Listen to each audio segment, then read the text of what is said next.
Good afternoon guys, welcome back to my channel, Rusty DIY Garage. So for today guys, i-share ko lang sa inyo kasi may nabili akong RAC all-purpose degreaser. So ito ay 1 liter, mukha lang siyang malaki pero 1 liter lang yan. And then wala siyang kasama nito. So 109 wala siyang kasama nito. Ito sa akin to. So nasa sa inyo yun kasi meron namang 1 liter nito na bottle and then may kasama na siyang ganito. Tapos all-purpose kasi ito. So for me mas okay to dahil kung saan mo gustong gamitin pwede. Meron din naman kasing engine degreaser talaga. Yun. So nasa sa inyo yun kung gusto niyo ganito, yung may naka-bottle siya na parang tapos may kasama ng sprayer or 1 gallon para mas marami. Ito, mas maganda to pag bumili kayo sa mga mahilig mag-DIY. So ako naman guys, kaya ako bumili niyan kasi itong sasakyan na to, yan. Ite-testing ko lang siya kung effective. Kasi itong taxi pinatigil ko na to yung ng biyahe. So ang gusto gagawin dito is lilinisin ko talaga siya and then ipaparapol ko siya. So yung gagawa ko na separate video noon kung para saan yun. Pero for now ito muna natin. Testingin ko lang siya kasi pag nakita ko na effective siya, bibili ako ng galon para malinis ko yung buong engine. So yun guys. Wala naman siyang special na instruction. Ano lang siya. Basta pagka na-spray mo siya, wait mo lang siya ng 2 to 3 minutes bago mo linisan. So for me, 5 minutes na para mas mahaba. Tapos, mas maganda kasi talaga to kung meron kang brush. Pero since nagte-test lang naman tayo, basahan lang yung gagamitin ko. Para makita lang natin kung talagang luminis kasi yan marumi na. Puro grasa yan. So ite-testingan lang natin. Tapos, lagi kong sinasabi pag bumili kayo ng mga chemicals, basahin nyo yung directions and other warning signs o kaya warning notes dyan sa product para safe kayo. So yun, tetestingin lang natin, then after 5 minutes punasan natin.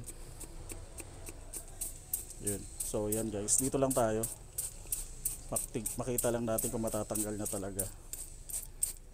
So yan, all purpose engine degreaser po ito ha. Meron po tayo specific talaga na pang degreaser. So yun, i-add ko na lang mamaya pagka nag-upload ako sa video, i-add ko lahat yung link niya para kung gusto niyo bumili hindi na kayo maghahagilat. I-ano niyo na lang.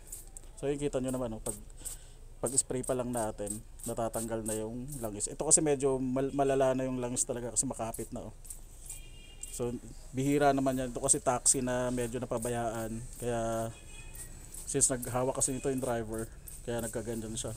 So yun, balikan natin mga after 5 minutes.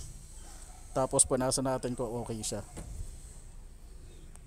A few moments later. Yes, after 5 minutes, yan, punasan na natin siya. So sinama ko na to.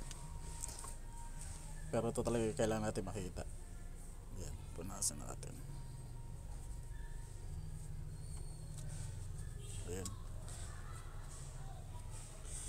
Ayun guys, gaya ng sabi ko, medyo makapal na to Hindi na kasi siya pang ano talaga.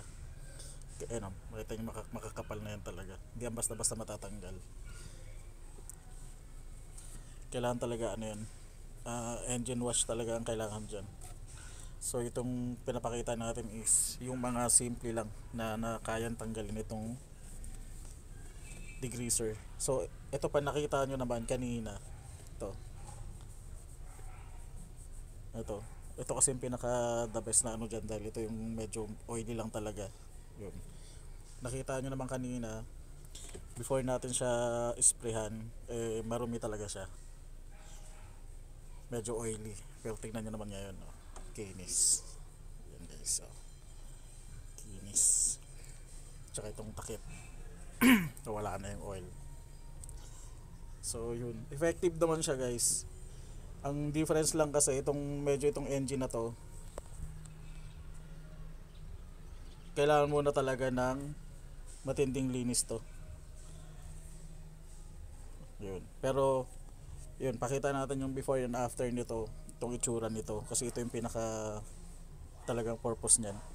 Kung kaya ba niya magtanggal talaga ng grease. Yun, sobrang kinis na po. So ito yung before and after niyan.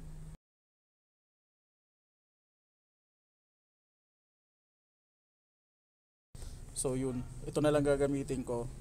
Actually, ubusin ko lang to kasi all purpose to eh.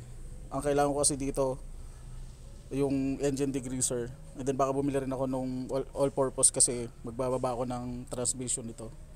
So yun, kung gusto niyo bumili guys, ilalagay ko sa description yung links pala nito at yung 1 liter na may ganito at yung engine degreaser mismo na 1 gallon. Para kung gusto niyo bumili hindi na kayo maghanap, nasa description lang. Click nyo na lang yung link para makabili kayo. So yun lang guys, maraming salamat and have a good day.